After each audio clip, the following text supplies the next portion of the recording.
Hello everyone, I'm Saket Bajpayee, Director of Prayas Physics Classes, Dehradun. Welcome students, welcome to the third lecture of Geometrical Optics. तो बच्चों इस lecture में ना हम लोग basically पढ़ने वाले हैं अबाउट स्फेरिकल मिरर्स, ठीक है। तो देखिए बच्चों, स्फेरिकल मिरर आखिर होते क्या है। हम लोगों ने अभी तक पढ़ाई किसकी करी है, प्लेन मिरर की करी है, राइट। अब लेकिन आप ये देखिए कि हम लोगों ने ये पढ़ा था कि कैसी भी सरफेस हो, है ना, there are two laws of reflection जो हमेशा वैलिड होंगे। एक तो क्या है कि angle of incidence will be equal to angle of reflection, और जो इंसिडेंट रे है और जो नॉर्मल है और जो रिफ्लेक्टेड रे है, ये तीनों ही क्या होंगे, दे लाई इन द सेम प्लेन। तो ये चीज ना कर्व्ड सरफेसेस पर भी वैलिड है ना। अगर इस तरीके से रे आई यहाँ पर टकराई तो हम लोग टेंजेंट बनाएंगे, टेंजेंट के परपेंडिकुलर लाइन जो है वो नॉर्मल कहलाएगी, और नॉर्मल के हिसाब से हम लोग क्या करेंगे, एंगल ऑफ इंसिडेंस देखेंगे और फिर उतनी ही वैल्यू का एंगल ऑफ रिफ्लेक्शन बना देंगे। तो ये बन गई हमारी रिफ्लेक्टेड रे। अब देखते हैं बच्चों, हम लोग जिस स्फेरिकल मिरर की बात कर रहे हैं वो एक्चुअली कैसे बनते हैं और किस मटेरियल के होते हैं। तो देखिए यहाँ पर क्या लिखा है, a spherical mirror is a part cut from a hollow sphere, है ना। हमारे को एक हॉलो स्फेयर की रिक्वायरमेंट है। अब हम लोग क्या करेंगे, जनरली जो है ना वो जो हॉलो स्फेयर होता है वो ग्लास का होता है। अब उसके एक साइड को हम लोग क्या कर देते हैं, एक साइड को हम लोग कर देते हैं सिल्वर, ठीक है। तो वही यहाँ लिखा है कि one surface of the glass is silvered. अब बच्चों सिल्वरिंग करने का मतलब ये होता है, जैसे कि आप यहाँ पर डायग्राम में भी देख पा रहे हैं, यहाँ पर मैंने दो अलग अलग टाइप के मिरर्स को दिखाया है, एक है कॉन्वेक्स मिरर और एक है कॉनकेव मिरर। कॉन्वेक्स मिरर में क्या होता है कि जो अंदर वाली साइड है उसको किया जाता है सिल्वर, है ना। हम लोग देख पा रहे हैं कि यहाँ पर ये जो अंदर वाली साइड है ना, इसको हम लोग सिल्वर कर देते हैं। सिल्वर करने का मतलब हो गया कि जैसे पहले जमाने में तो सिल्वर की कोटिंग करते थे, जिससे वो क्या हो जाता था, हाईली रिफ्लेक्टिव हो जाता था, है ना। आजकल के जमाने में सिल्वर चूंकि बहुत महंगा हो गया तो अलग मेटल्स यूज कर लेते हैं, है ना, लेकिन पहले के जमाने में सिल्वर जो है वो यूज किया जाता था। और कॉनकेव मिरर की खासियत ये है कि उसके बाहरी सरफेस पर, है ना, बाहरी सरफेस को हम लोग जो है सिल्वर कर देते हैं। उससे ये फायदा हो जाता है कि जो बाहरी सरफेस है वो क्या हो जाती है, वो रिफ्लेक्टिव हो जाती है। अब देखिए क्या करते हैं हम लोग, जैसे कॉन्वेक्स मिरर की बात करें तो रे ऑफ लाइट जब यहां पर इस तरीके से टकराती है तो यहां पर क्या होता है, बहुत बढ़िया रिफ्लेक्शन हो जाता है। और वही कॉनकेव मिरर में जब रे ऑफ लाइट इस तरीके से टकराती है ना, इस साइड में, तो यहां पर क्या हो जाता है, बहुत बढ़िया रिफ्लेक्शन हो जाता है, क्योंकि ये जो सिल्वरिंग कर देने से क्या हो जाता है कि ये सरफेस जो है वो बहुत बढ़िया रिफ्लेक्टिव सरफेस बन जाती है। तो वही देखिए यहां पर लिखा है कि one surface of the glass is silvered, the reflection takes place at the other surface, है ना, जो दूसरी सरफेस है वहां पर रिफ्लेक्शन होता है, ठीक है। If reflection takes place at the convex surface, है ना, अगर हम लोग यहाँ पर देख पा रहे हैं, अगर कॉन्वेक्स साइड में रिफ्लेक्शन हो रहा है तो हम लोग कहेंगे कि ये कॉन्वेक्स मिरर है, और अगर कॉनकेव सरफेस पे रिफ्लेक्शन हो रहा है तो हम लोग कहेंगे कि ये कैसा मिरर है, कॉनकेव मिरर है, ठीक है। तो बच्चों जैसा कि ऊपर लिखा था कि हम लोग क्या करते हैं, फिर कट कर देते हैं ना। तो अब जैसे कि हम लोग देख पा रहे हैं यहाँ पर ये जो मैंने पोर्शन दिखा रखा है ना, ये पोर्शन क्या होगा, ये हमारा अब मिरर होगा, स्फेरिकल मिरर होगा। आप इस पोर्शन को देख लीजिए, है ना, ये हमारा मिरर हो गया, और इस पोर्शन को देख लीजिए, ये हमारा मिरर हो गया, है ना। मैंने इस तरीके से आपको दिखाया ताकि आपको 3D में आइडिया लगे कि ये जो मिरर है वो कैसा दिखाई देता है ना। तो इतने से पोर्शन को हम लोग क्या कर देते हैं, कट कर देते हैं। तो अगर और यहाँ पर मैं दिखाना चाहूँ बिल्कुल गायब करके रिमेनिंग पोर्शन को, तो देखिए ये कैसा दिखेगा, है ना। आपको ये समझ में आ रहा होगा कि जो मिरर है ना, उसको अगर हम लोग कहाँ से देखें, उसको अगर हम लोग यहाँ से देखें और उसको हम लोग यहाँ से देखें, इस तरफ से देखें, तो हमें ये जरूर दिख रहा होगा कि एक कटोरे की तरह है, ठीक है। पर जनरली बच्चों मैं आपको एक और चीज बता दूं कि जब भी हम लोग रिप्रेजेंट करेंगे ना मिरर्स को, तो हम लोग सिंपली या तो ऐसे कर दिया करेंगे या तो ऐसे कर दिया करेंगे। आपको खुद ये चीज समझनी होगी कि इसका क्रॉस सेक्शन कैसा है। इसका क्रॉस सेक्शन कुछ इस तरीके का आएगा, ठीक है। तो बच्चों अब हम लोग कुछ इंपॉर्टेंट टर्म्स को समझते हैं, है ना। जैसे कि पहला टर्म है हमारा centre of curvature of the mirror. तो ये क्या है, आइए देखते हैं। The centre of the sphere of which the mirror is a part is called the centre of curvature of the mirror. मतलब कि अगर हम लोग इन कॉन्वेक्स और कॉनकेव मिरर्स को देखें तो हम लोग देख पा रहे हैं कि आखिर जो हमारा मिरर है ना, वो जिस स्फीयर का हिस्सा था, है ना, उसका सेंटर कौन सा है, तो उसका सेंटर ये है। तो ये पॉइंट क्या कहलाएगा, centre of curvature of the mirror, ठीक है। अब देखिए रेडियस ऑफ द स्फीयर को हम लोग क्या नाम देते हैं, radius of curvature of the mirror, है ना। जो रेडियस है स्फीयर का वो क्या कहलाता है, radius of curvature of the mirror. साथ ही साथ the point on the mirror at the middle of the surface is called its pole. तो जैसा कि हम लोग देख पा रहे हैं यहाँ पर एक बहुत ही सिमेट्रिक पॉइंट है यहाँ पर, है ना, जैसे कि यहाँ पर हम लोग देख पा रहे हैं और वैसा ही पॉइंट एक यहाँ पर है। इसको हम लोग कहते हैं पोल, है ना, और डिनोट करते हैं इसे पी से। क्लियर है ये बात? तो ये मिरर के लिए कहां पर लाई करता है? बिल्कुल सेंटर पर, है ना, इस जगह पर लाई करता है। ऑलराइट, इसके अलावा देखिए, इसके अलावा the line joining the pole and the centre of curvature is called the principal axis. तो ये जो मैंने ब्लैक कलर से लाइंस ड्रॉ कर रखी है ना दोनों केसेस में, ये कहलाती है कौन सी लाइन? Principal axis. ये सेंटर ऑफ कर्वेचर सी और पोल पी, इन दोनों को ज्वाइन करता है। ठीक है, चलिए तो बच्चों हम लोग आ जाते हैं नेक्स्ट बहुत ही इंपॉर्टेंट टॉपिक पर, जो कि है फोकस, है ना। तो सबसे पहले हम लोग क्या देखने वाले हैं? हम लोग दो वेराइटी के मिरर्स को ले रहे हैं, है ना। एक है कॉनकेव मिरर और एक है कॉन्वेक्स मिरर। हम लोग अब आइडेंटिफाई कर सकते हैं कि कॉनकेव मिरर कौन सा होता है। कॉनकेव मिरर वो मिरर है जिसके बल्ज्ड इन सरफेस पे लाइट रेज फॉल करके रिफ्लेक्ट करती है। और कॉन्वेक्स मिरर कौन सा है? इसमें जो बल्ज्ड आउट वाला पोर्शन है उस पे एक्चुअली रेज स्ट्राइक करती है और वहां से वो रिफ्लेक्ट करती है। तो सबसे पहले अगर हम लोग बात करें बच्चों कॉनकेव मिरर की, अच्छा एक चीज मैं आपको बता दूं कि ये जो डायग्राम है ये 2D में है। हमें अब अच्छे से पता है कि ये दिखेगा कैसा। ये एक्चुअली ऐसा दिखता है ना, ये जो मिरर है वो कुछ इस तरीके का दिखता है और जो लाइट रेस है वो इस तरीके से अंदर की तरफ इस कटोरे जैसे शेप के अंदर एंटर कर रही है। और कितनी लाइट एंटर कर रही है वो हमें कैसे पता लगता है? तो आप ये देख पा रहे होंगे कि यहां पर जो सर्कल बन रहा है ना, ये जो बेसिकली सर्कल है, ये जितना बड़ा होगा उतना ही ज्यादा लाइट रेज इसके अंदर एंटर कर सकती है। सही है, तो इसी को हम लोग कहते हैं एपर्चर, है ना। तो ये जो होल जैसी चीज हमें दिखाई देती है जिसके थ्रू लाइट एंटर करती है वो क्या कहलाता है? एपर्चर कहलाता है। तो suppose a light beam travelling in a direction parallel to the principal axis is incident on a concave mirror, है ना। हम लोगों ने कैसी लाइट बीम ली है? अच्छा, लाइट बीम क्या होता है? A bundle of rays is called a light beam, है ना। तो मान लीजिए कि लाइट बीम जो है जो प्रिंसिपल एक्सिस के पैरेलल जा रही थी वो एंटर कर रही है और इंसिडेंट हो रही है किस पर? इस कॉनकेव मिरर पर। तो अगर हम लोग समझ सकते हैं कि अगर ये एपर्चर बहुत ही छोटा हुआ, है ना, तो क्या होगी? तो हम लोग समझ पा रहे हैं कि जो रेज है वो ऑलमोस्ट कहां पर फॉल करेंगी? इस पोल के पास, है ना। अगर ये पोर्शन बहुत ही छोटा हुआ तो हम लोग क्या मान सकते हैं कि ये जो लाइट रेज है ना, वो एक्चुअली कहां पर फॉल करेंगी? इस पी पॉइंट के बहुत ही निकट।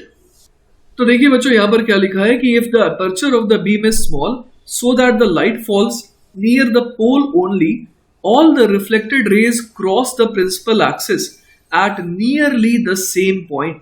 This point where the reflected rays converge is called the focus of the mirror, है ना। तो यहां पर हम लोग देख पा रहे हैं कि जब रिफ्लेक्शन हो रहा है तो अगर कंडीशन क्या अप्लाइड है कि अगर ये सारी की सारी रेज कैसी हो? प्रिंसिपल एक्सिस के बहुत पास हो, है ना। और ये मेक श्योर करने के लिए हम लोग एपर्चर को क्या मेक श्योर करते हैं कि कैसा हो?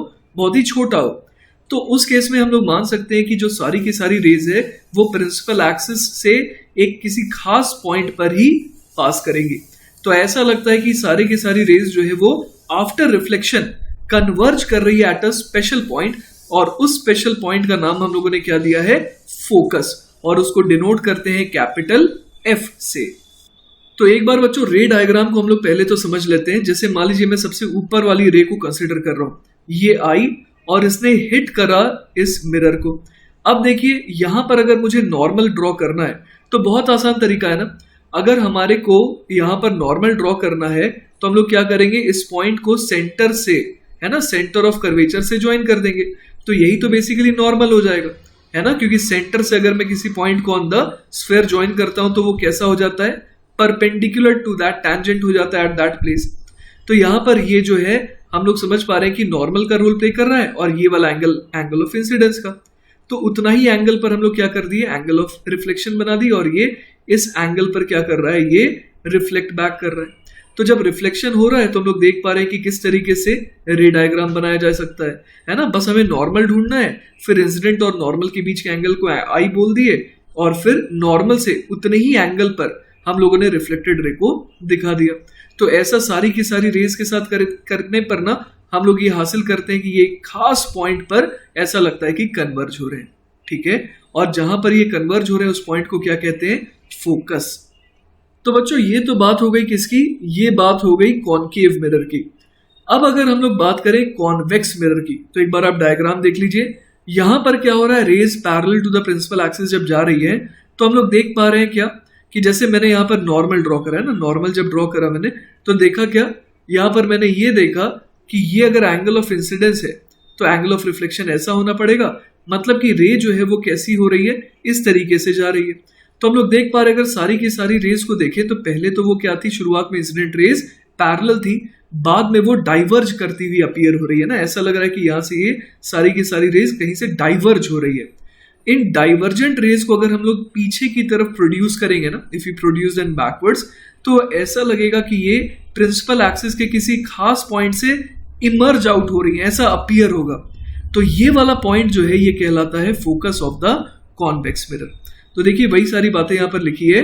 इन case of a convex mirror the reflected raise diverge after the reflection again if the incident parallel beam has small aperture, है ना, ये एक छोटी सी कंडीशन है जो हम लोग रख रहे हैं। The reflected rays appear to diverge from a point on the principal axis, this point is the focus of the convex mirror. ठीक है, अब एक और जानकारी, the plane through the focus and perpendicular to the principal axis is called the focal plane. The distance of the focus from the pole is called the focal length of the mirror. है ना, तो यहां पर अगर मैं एक plane बनाने की कोशिश करूं, है ना, यहां पर मान लीजिए एक प्लेन बनाने की कोशिश करूं सच दैट कि वो perpendicular to the principal axis हो और साथ ही साथ वो फोकस को कंटेन करे, है ना। अब जैसे कि हम लोग समझ पा रहे हैं कि ये जो प्लेन होगा ये कैसा प्लेन होगा, परपेंडिकुलर टू दिस स्क्रीन, है ना। तो इस स्क्रीन के परपेंडिकुलर जो प्लेन है जिसमें ये एफ पॉइंट है, तो वो क्या कहलाता है, फोकल प्लेन कहलाता है। ठीक है, और यहां पर हम लोग समझ पा रहे हैं कि कॉनकेव मिरर में और कॉन्वेक्स मिरर में, है ना, दोनों जगह ये फोकस कहां पर है। कॉनकेव मिरर में हम लोग समझ सकते हैं कि in front of the mirror है फोकस, और कॉन्वेक्स मिरर में हम लोग समझ सकते हैं कि फोकस कहां पर है, बिहाइंड द मिरर। ठीक है, तो चलिए बच्चों पैरेक्सियल रेज की डेफिनेशन समझने की कोशिश करते हैं ना। तो पैरेक्सियल रेज क्या होते हैं, a ray close to the principal axis is called a paraxial ray. ठीक है, और इस चैप्टर में हम लोग जो भी रे डायग्राम्स वगैरह बनाएंगे ना, उसमें हम लोग ये मान के चलेंगे कि कौन सी रेज का यूज हुआ है, पैरेक्सियल रेज, अनलेस स्टेटेड, है ना। अगर कहीं पर हमें कोई और वेराइटी की रेज लेनी हो, और वैसे वेराइटी की रेज का नाम होता है मार्जिनल रेज, है ना। जो रेज पैरेक्सियल नहीं होती उनका क्या नाम होता है, मार्जिनल रेज। तो जनरली हम लोग इस चैप्टर में किनका यूज करेंगे, पैरेक्सियल रेज का, अनलेस स्टेटेड। ठीक है, चलिए बच्चों एक बहुत ही प्यारा सा सवाल देखते हैं। सवाल है कि हमारे को दे रखा है एक रे ऑफ लाइट जो कि टकरा रही है इस स्फेरिकल मिरर से, है ना, और इस स्फेरिकल मिरर में हम लोग देख पा रहे हैं कि जो इनर सरफेस है उसे सिल्वर करा गया है। अब यहां पर यह दिखाया जा रहा है डायग्राम के थ्रू कि जो इंसिडेंट रे है वो कैसी थी, हॉरिजॉन्टल थी, है ना, और साथ ही साथ हम लोग देख पा रहे हैं कि जो रिफ्लेक्टेड रे है वो कैसी हो गई, वो वर्टिकल हो गई, और जो सेंटर है ना इस स्फेयर का उसको ओरिजिन मान लिया गया है, और हमें एक्स और वाई कोऑर्डिनेट बताने हैं जिस पॉइंट पर ये लाइट इंसिडेंट हो रही है। मतलब कि we need to find out the coordinates of the point of incidence, है ना, मतलब एक्स कॉमा वाई निकालना है। तो चलिए सोचते हैं कि इसे कैसे अटेम्प्ट करा जाए। तो बच्चों सबसे पहले हमारे को रिक्वायरमेंट थी नॉर्मल की, है ना, तो मैंने यहाँ पर सेंटर से इस पॉइंट को कनेक्ट करके एक्सटेंड कर दिया, तो ये नॉर्मल बन गया।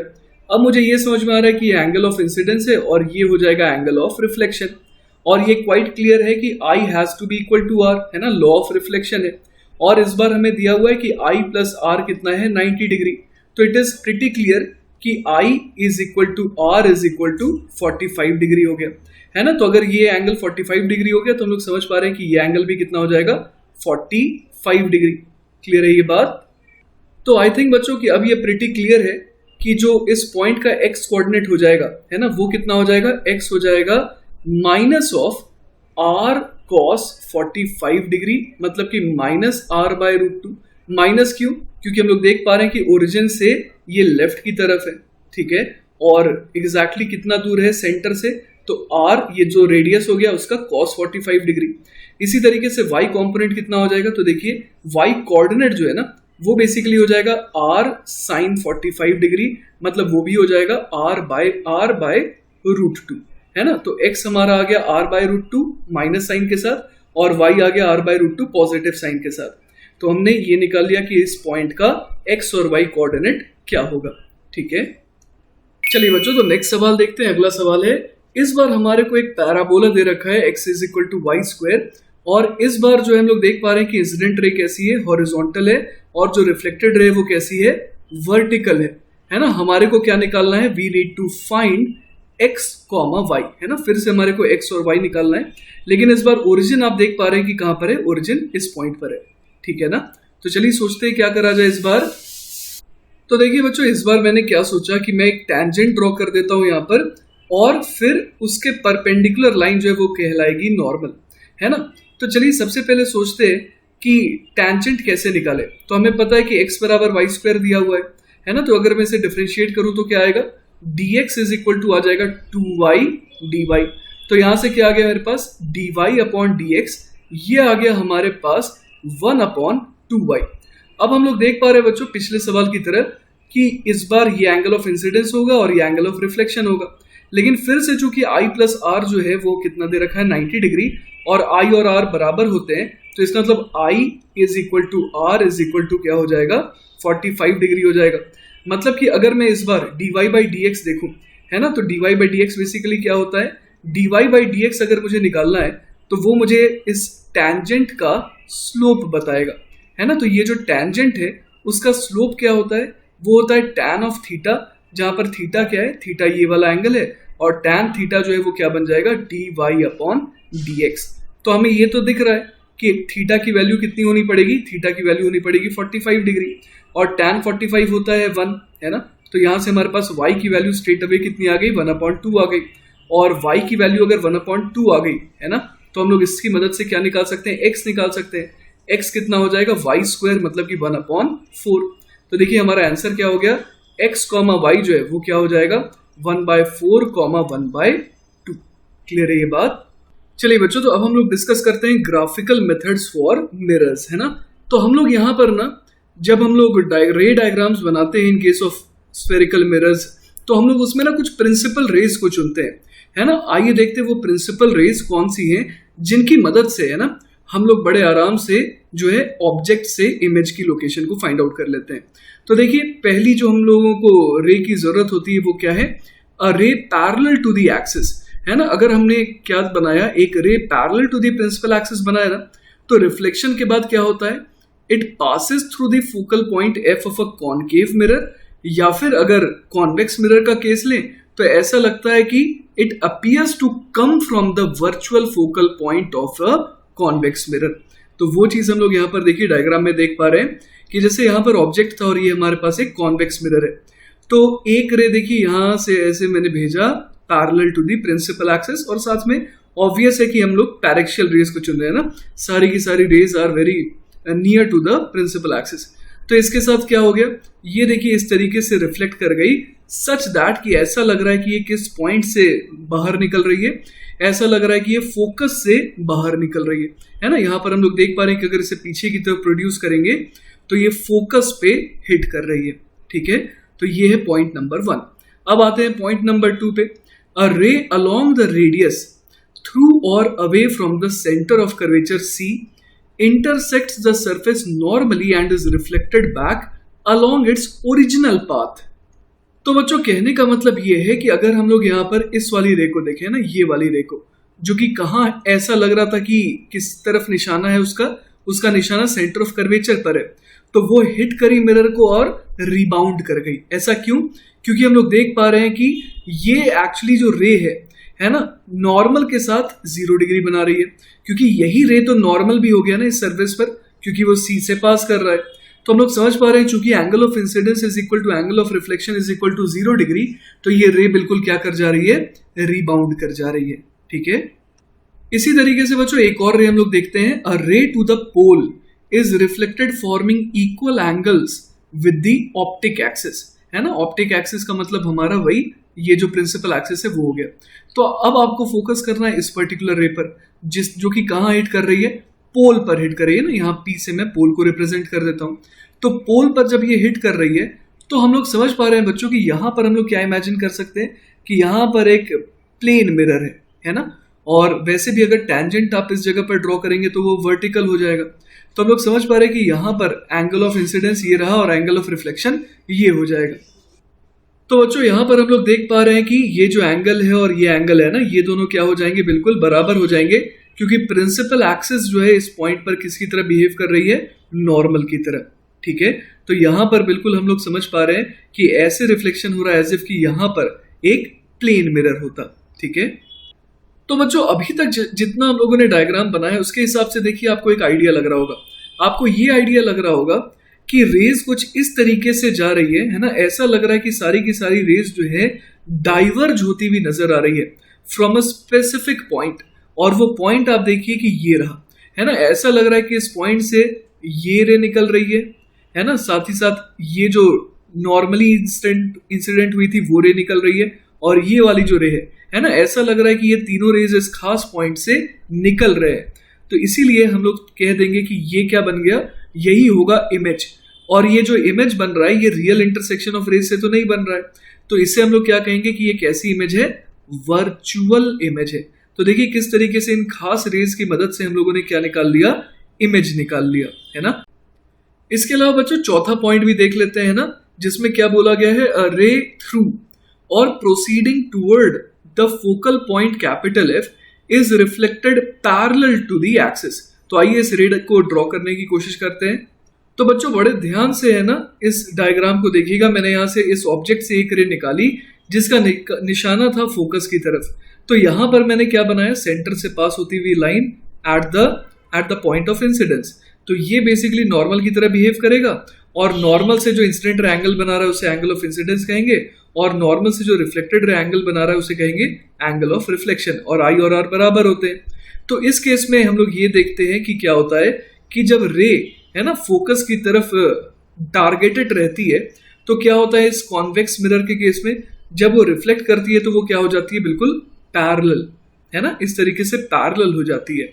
और बच्चों ऐसा होना भी चाहिए था, क्योंकि एक हमारे को एक principle of reversibility of light है ना, ये फिनोमेना की जानकारी है।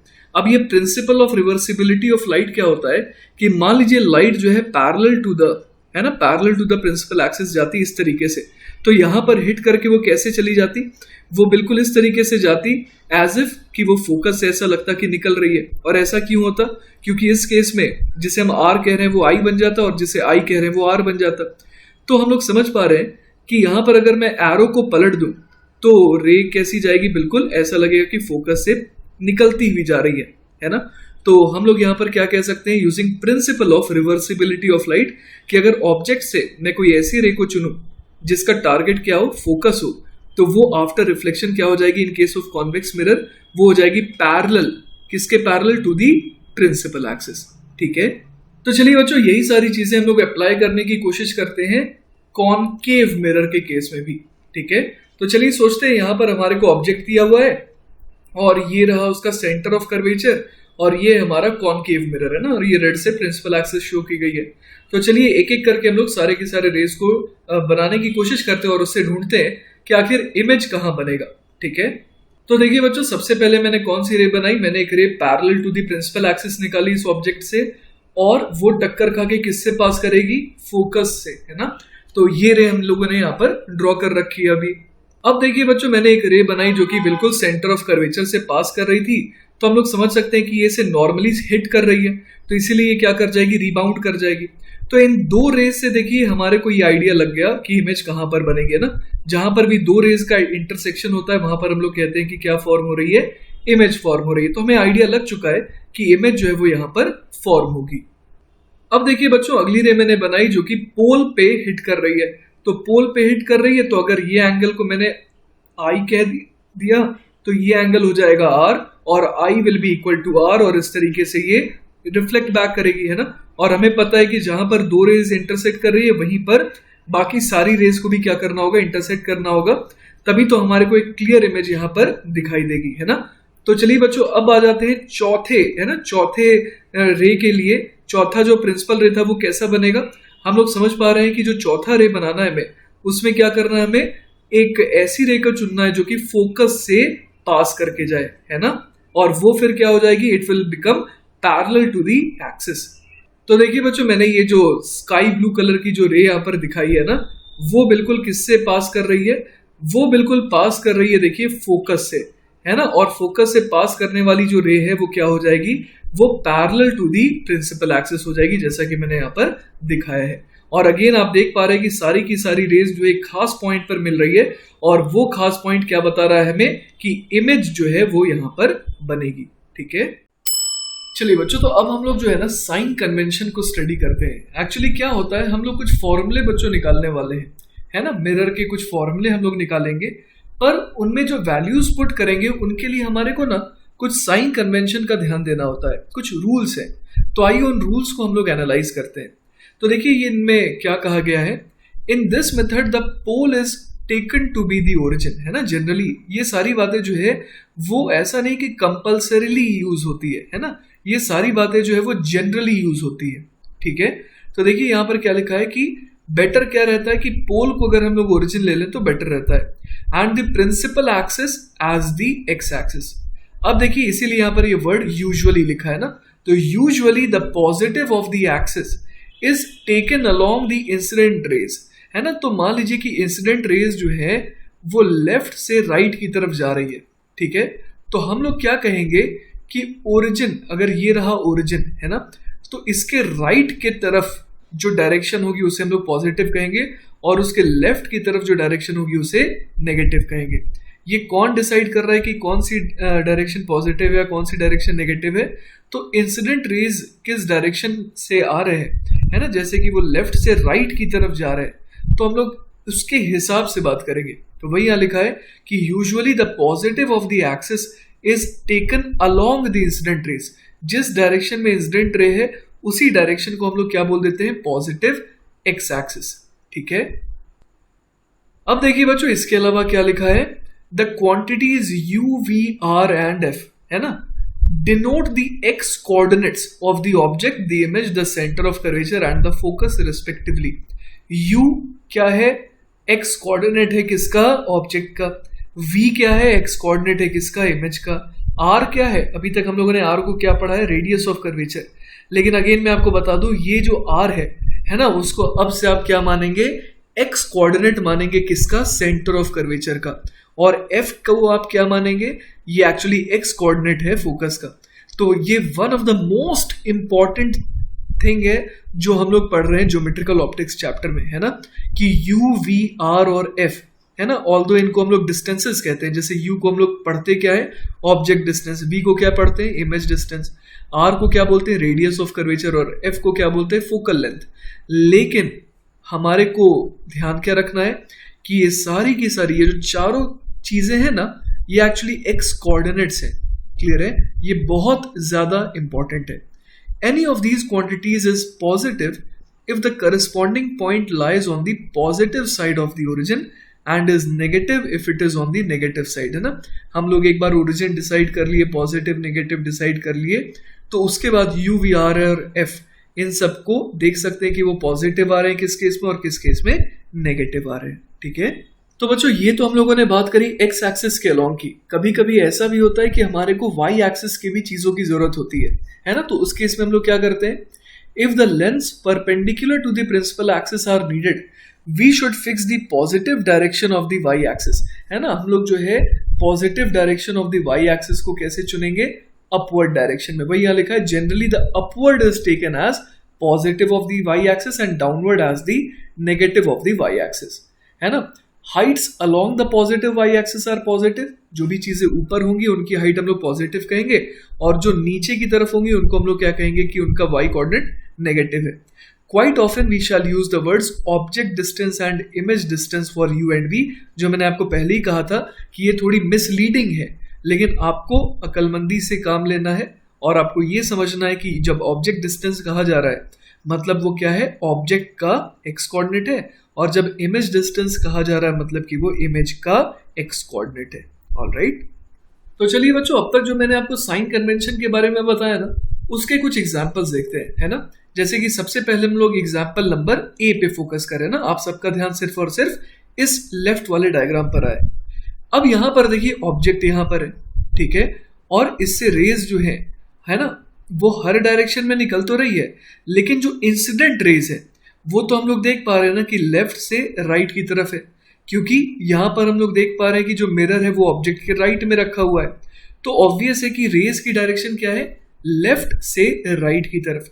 तो हम लोगों ने क्या मान लिया कि पोल को हम लोगों ने, है ना, हम लोगों ने ये जो पॉइंट है इसको मान लिया ओरिजिन।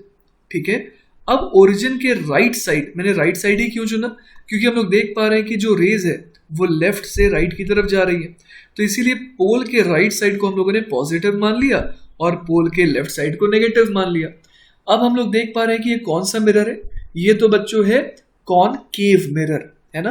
तो कॉनकेव मिरर के केस में हम लोग समझ पा रहे हैं कि सेंटर ऑफ कर्वेचर किधर होगा, इसके लेफ्ट में, राइट। तो इसीलिए हम लोग समझ पा रहे हैं यहाँ पर कि ऑब्जेक्ट, है ना, ऑब्जेक्ट का जो एक्स कोऑर्डिनेट है वो हो गया नेगेटिव, साथ ही साथ जो हमारा आर है ना, रेडियस ऑफ कर्वेचर, उसका भी एक्स कोऑर्डिनेट हो गया नेगेटिव।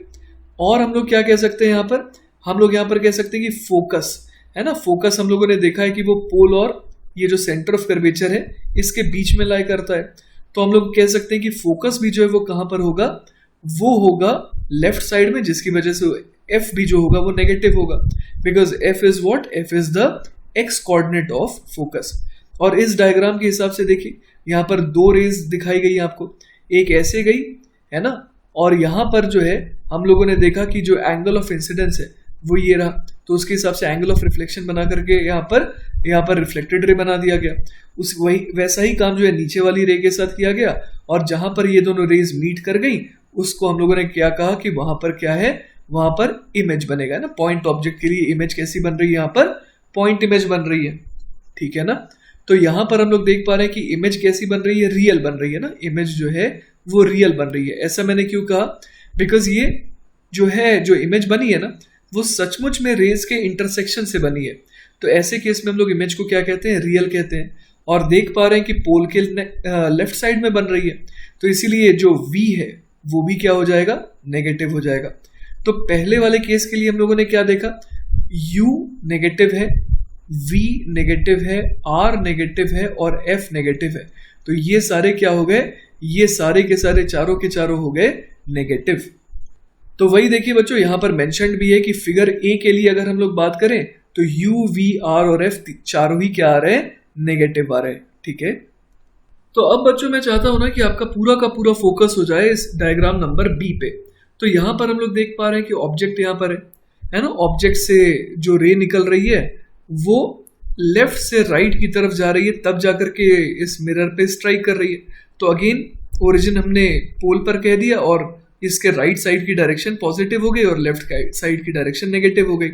साथ ही साथ कॉनकेव मिरर है ना, तो रेडियस ऑफ कर्वेचर और फोकस, इन दोनों के कोऑर्डिनेट्स भी क्या आ गए, नेगेटिव आ गए। अब यहाँ पर बच्चों देखिए जो रे डायग्राम बना है ना, यहाँ पर जो ऑब्जेक्ट है वो कहाँ पर था, पोल और फोकस के बीच में था, राइट।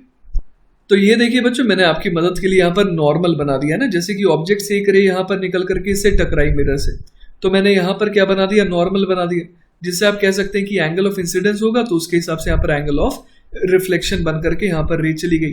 तो यहाँ पर हम लोग देख पा रहे हैं कि जो रेज है वो ऐसे निकल रही है इस मिरर से, एज इफ कि वो डाइवर्ज कर रही है। तो डाइवर्ज कर रही है इसका मतलब कहीं ना कहीं से ये इमिनेट हो रही है, इमर्ज आउट हो रही है। तो वो वाला पॉइंट जहां पर भी होगा उसको हम लोग क्या कह देंगे, इमेज कह देंगे। और ये कैसी इमेज होगी, ये होगी वर्चुअल इमेज, क्योंकि रियल इंटरसेक्शन ऑफ रेज से नहीं बन रही। वो तो कोई आंख यहां पर होगा तो उसको इन रेज को देख करके ऐसा लगेगा कि कोई इमेज यहां पर है ना, ऐसा उसको लगेगा कि किसी चीज की इमेज यहाँ, किसी चीज की यहाँ पर इमेज है ना। तो वही यहाँ पर जो आंख है वो रीड करेगा इन रेज के हिसाब से, क्लियर है। तो इसीलिए यहाँ पर जो इमेज बन रही है ना, उसको हम लोग क्या नाम दे रहे हैं, वर्चुअल इमेज नाम दे रहे हैं, क्योंकि वो रियल इंटरसेक्शन ऑफ रेज से नहीं बन रही है। तो लेकिन इस बार हम लोग देख पा रहे हैं कि ओरिजिन के राइट साइड में इमेज बनी है ना, तो इसीलिए इस बार जो v है वो क्या आएगा, पॉजिटिव आएगा, और उसके अलावा u, r और f ये तीनों क्या आएंगे, नेगेटिव आएंगे। तो वही देखिए यहाँ पर दे रखा है कि b केस में क्या हो रहा है, सिर्फ v पॉजिटिव है, बाकी सारे क्या है, नेगेटिव है, ठीक है। चलिए बच्चों, तो अब हम लोग अपना पूरा ध्यान लगा देते हैं इस तीसरे डायग्राम में, है ना, डायग्राम नंबर सी। इसमें हम लोग क्या देख पा रहे हैं, अगेन ऑब्जेक्ट जो है वो लेफ्ट साइड में है मिरर के, लेकिन इस बार मिरर कैसा है, इस बार बच्चों मिरर जो है वो कॉन्वेक्स है है ना। तो इस बार जो रेज जा रही है हम लोग देख पा रहे हैं कि इस तरीके से रेज जा रही है, लेकिन क्या हो रहा है इस बार हम लोग ये भी देख पा रहे हैं कि इस बार जो सेंटर ऑफ कर्वेचर है वो टुवर्ड्स राइट है। तो इस बार जो है अगर इससे मैं इस तरीके से ज्वाइन करता हूं तो हम लोग देख पा रहे हैं कि एंगल ऑफ इंसिडेंस इस बार कौन सा हुआ, ये वाला एंगल हो गया एंगल ऑफ इंसिडेंस। तो उसके हिसाब से एंगल ऑफ रिफ्लेक्शन बनेगा। और हम लोग देख पा रहे हैं कि रेज कैसी जा रही है, मिरर से टकरा करके डाइवर्जिंग रेज जा रही है, जो कि ऐसा लग रहा है कि एक खास पॉइंट से निकल रही है और वो खास पॉइंट जो है वो बिहाइंड द मिरर है और इसीलिए जो इमेज है वो कैसी है, वर्चुअल है ना। और हम लोग इस बार देख पा रहे हैं कि जो ऑब्जेक्ट है ना यू, वो तो क्या रहेगा, यू जो है वो नेगेटिव रहेगा, लेकिन आर एफ और वी ये तीनों क्या रहेंगे, पॉजिटिव रहेंगे।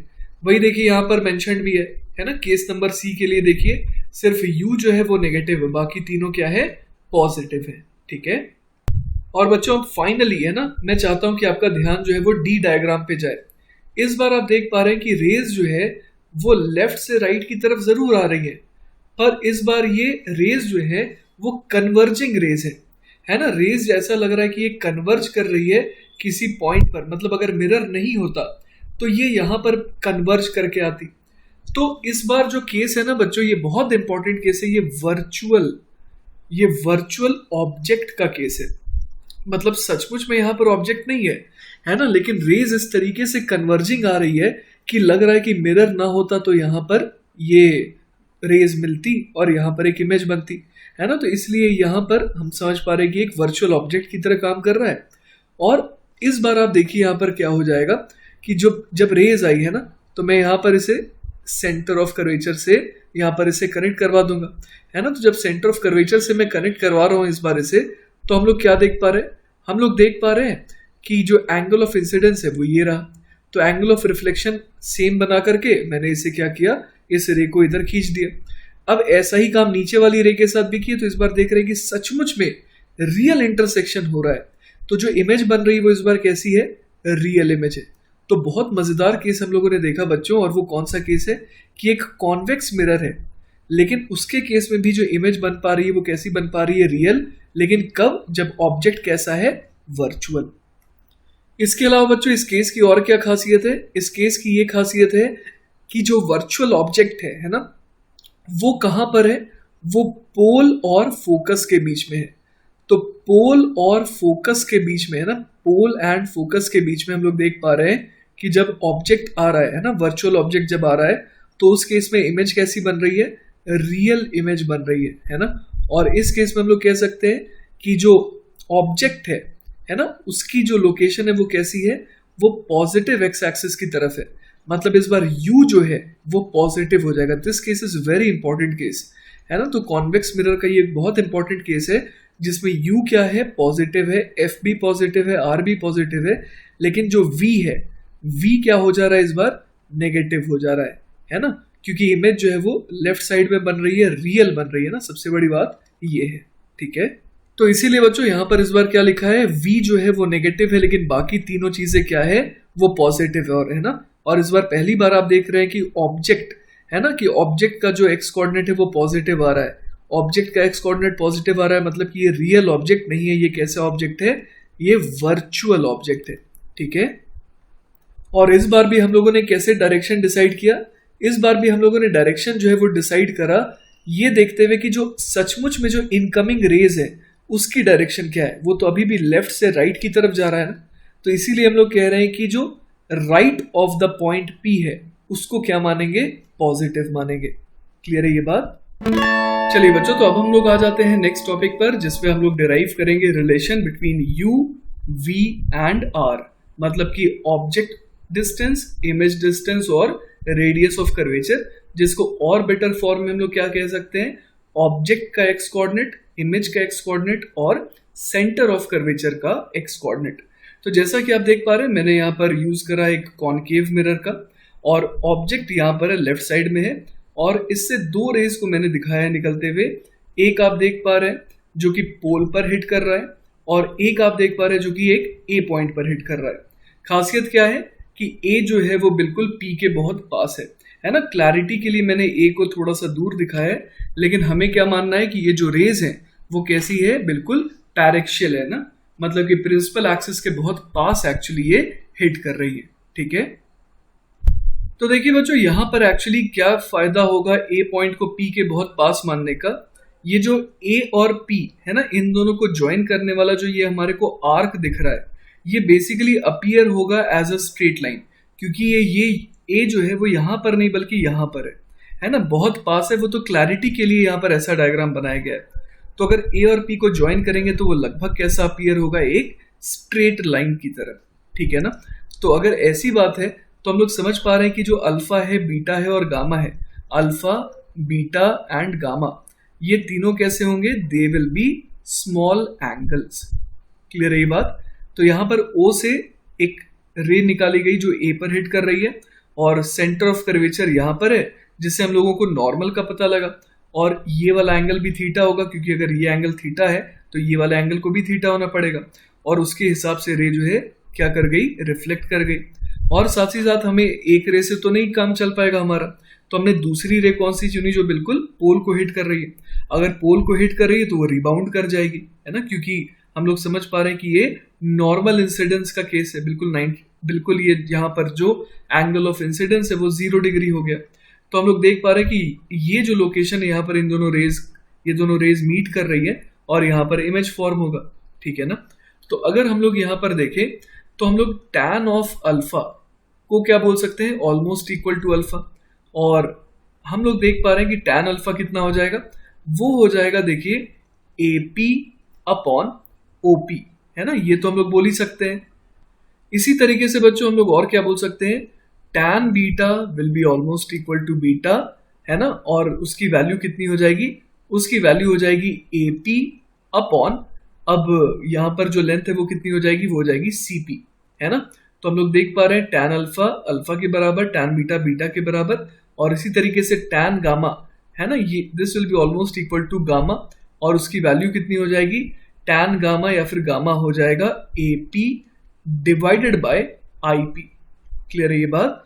तो हम लोग तीनों के केस में देख पा रहे हैं कि जो न्यूमरेटर है ना, वो कॉमन आ रहा है। ऑलराइट, अब देखिए बच्चों, हमें ये जरूर पता है ना, ये जरूर पता है कि इस केस में पोल को क्या मानेंगे, ओरिजिन मानेंगे, है ना, पोल हमारा ओरिजिन हो गया।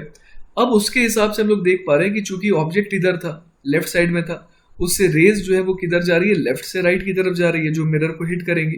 तो हम लोग ये कह सकते हैं कि जो पोल के लेफ्ट साइड वाला रीजन है वो सारा कैसा हो गया, नेगेटिव हो गया। तो अगर मैं ऑब्जेक्ट के लोकेशन को क्या बोलूंगा, मैं बोलूंगा इसके जो लोकेशन है उसको क्या बोलूंगा, मैं बोलूंगा u,0, है ना, x,y होता है, तो ऑब्जेक्ट का x कोऑर्डिनेट क्या कहलाता है, u कहलाता है।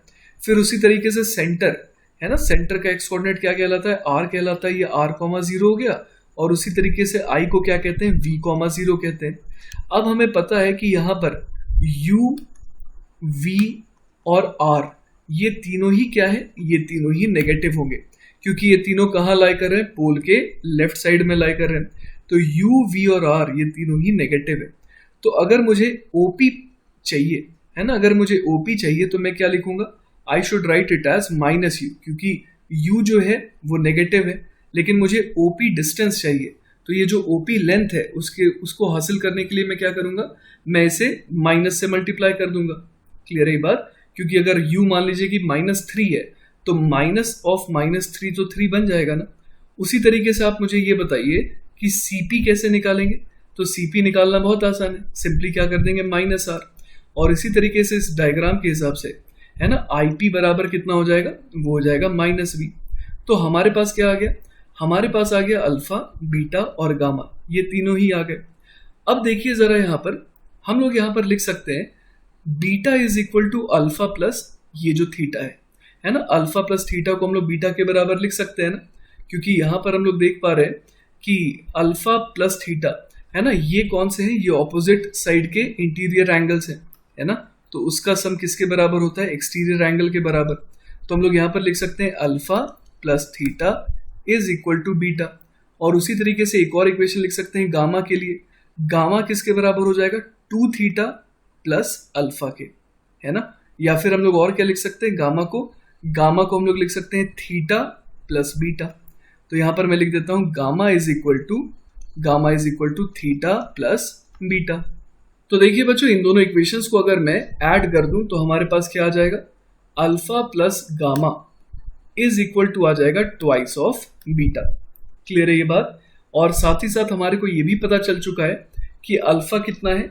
अल्फा जो है it is actually AP upon, देख लेते हैं एक बार, अल्फा जो है हमारे पास कितना आया था, एपी अपॉन ओपी। तो यहां मैं लिख देता हूं एपी अपॉन ओपी। और एपी अपॉन ओपी किसके बराबर है, तो एपी अपॉन ओपी को मैं लिख सकता हूं एपी डिवाइडेड बाय ओपी क्या था, आइए देखते हैं।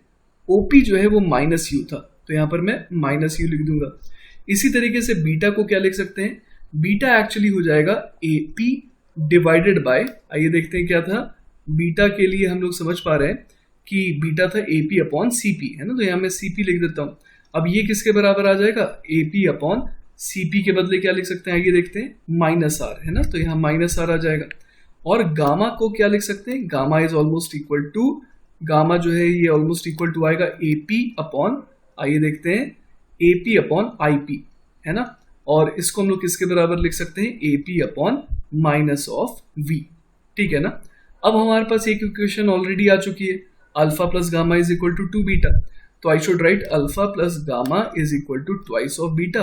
अब अल्फा के बदले क्या लिख दें, अल्फा के बदले लिख देंगे AP upon minus you, plus gamma के बदले क्या लिख दें, गामा के बदले लिख देंगे AP upon minus v is equal to twice of, और बीटा के बदले क्या लिख देंगे, एपी अपॉन माइनस आर।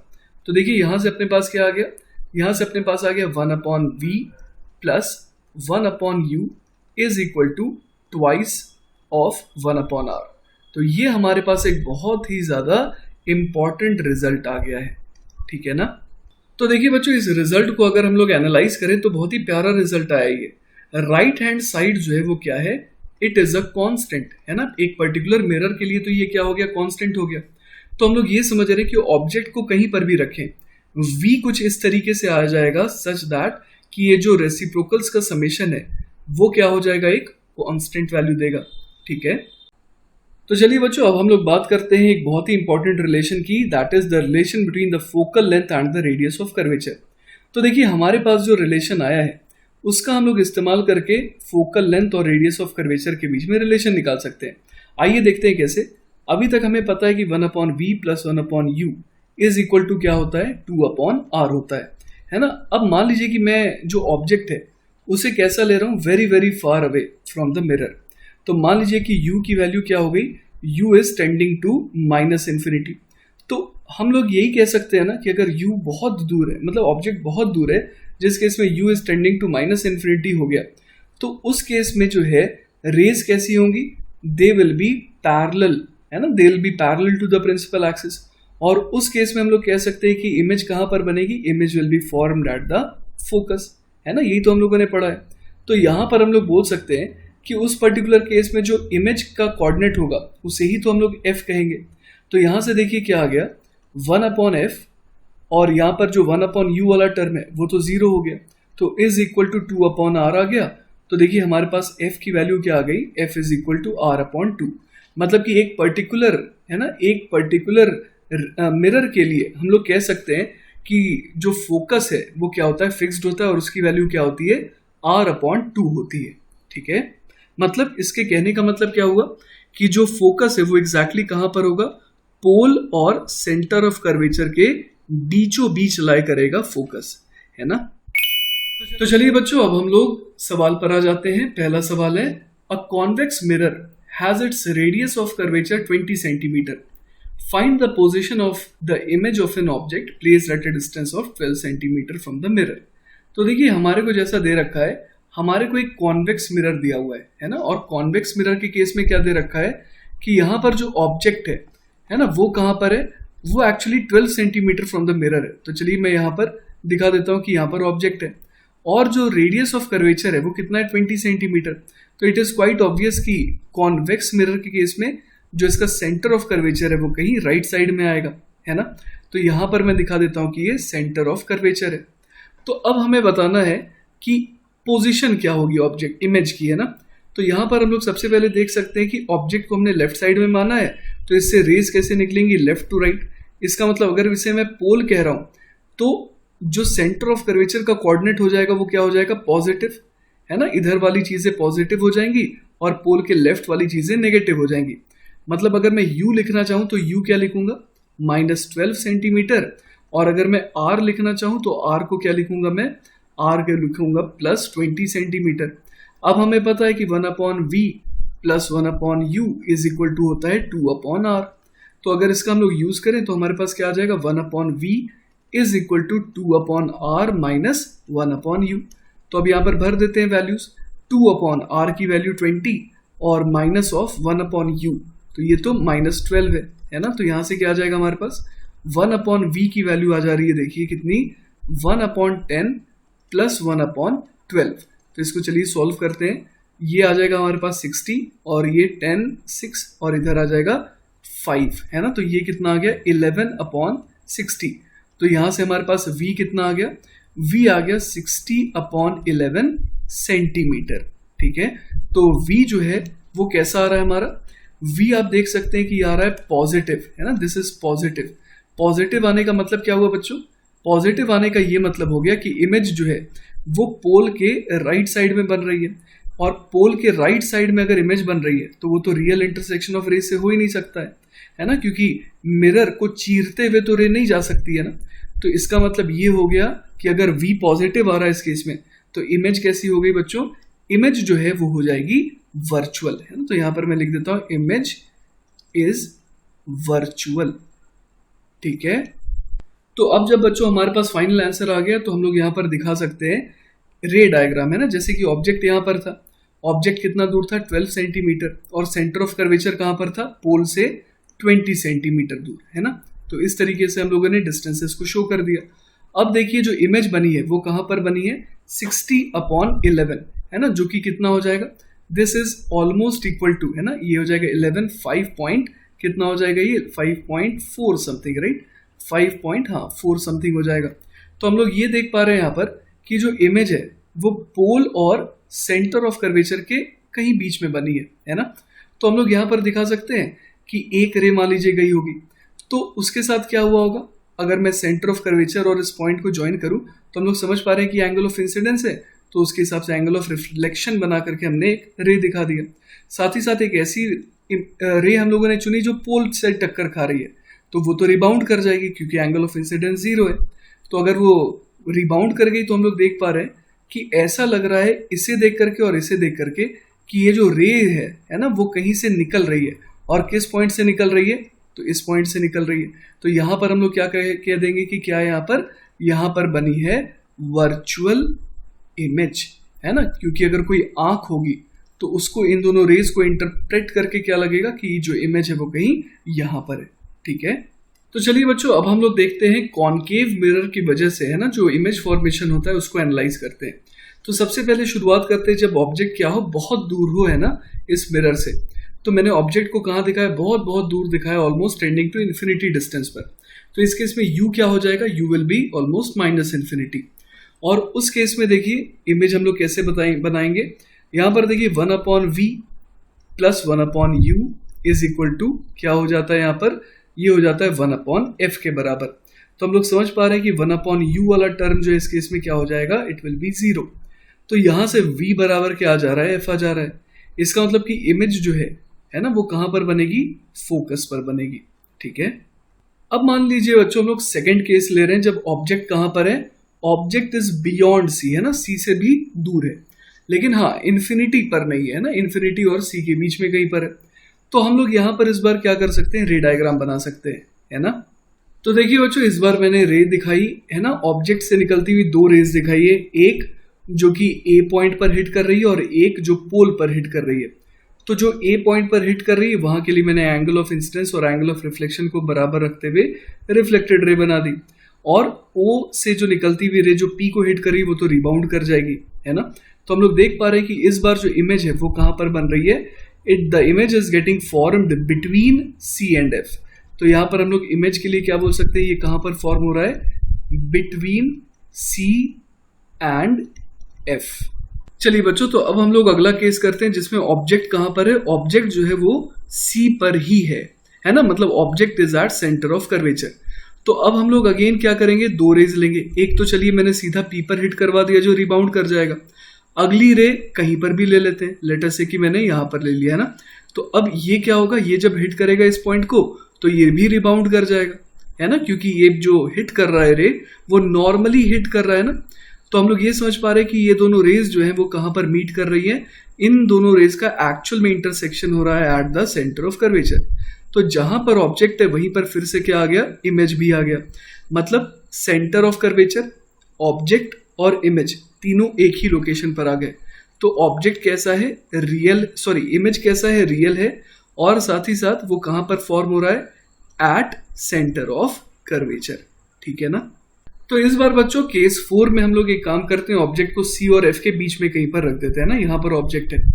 अब सोचते हैं कि जो रे है ना वो किस तरीके से जब टकराएगी तो कैसा बिहेव करेगी। ठीक है, तो देखिए एक रे तो मैं अगेन कैसे भेज देता हूं जो बिल्कुल पोल पे टकराए और रिबाउंड कर जाए। ठीक है, अब कोई और रे ले लेते हैं, है ना, लेटर से कि मैंने एक ऐसी रे ले ली, है ना। तो अब सोचते हैं कि इसके साथ क्या होगा। हम लोग यहाँ पर देख पा रहे हैं कि सेंटर ऑफ कर्वेचर को अगर इस पॉइंट से ज्वाइन करवाएंगे तो ये हमारे को आइडिया देगा किसका, कि एंगल ऑफ इंसिडेंस क्या है। अब उसके हिसाब से हम लोग क्या बना सकते हैं, एक रिफ्लेक्टेड रे। ठीक है, तो ये देखिए बच्चों मैंने यहाँ पर एंगल ऑफ इंसिडेंस और एंगल ऑफ रिफ्लेक्शन को बराबर रखते हुए मैंने क्या दिखा दिया, ये रिफ्लेक्टेड रे। अब जो पोल से टकरा करके वापस आ रही थी वो भी यहाँ पर इसके साथ मुलाकात करेगी। तो हम लोग देख पा रहे हैं कि इमेज जो है ना, वो कैसी बन रही है, इमेज जो है वो बन रही है रियल, और साथ ही साथ वो बन कहां पर रही है, बियॉन्ड, है ना। यहां पर मैं लिख देता हूं बियॉन्ड सी। तो हम लोगों ने क्या देखा अब तक हम लोगों ने देखा कि जब ऑब्जेक्ट इन्फिनिटी पे था तो इमेज बनी फोकस पर। फिर हम लोग ऑब्जेक्ट को पास लाए, ऑब्जेक्ट को पास ला के कहां पर रख दिए, जब हम लोग ऑब्जेक्ट को ले आए बियॉन्ड सी, लेकिन इन्फिनिटी पर नहीं, लेकिन हाँ सी से थोड़ा दूर ले गए, तो हम लोगों ने देखा कि जो इमेज है ना, वो कहां पर बनी, सी और एफ के बीच में। उसके बाद हम लोग जब ऑब्जेक्ट को सी पर ले आए तो हम लोगों ने देखा कि इमेज सी पर बन रही है।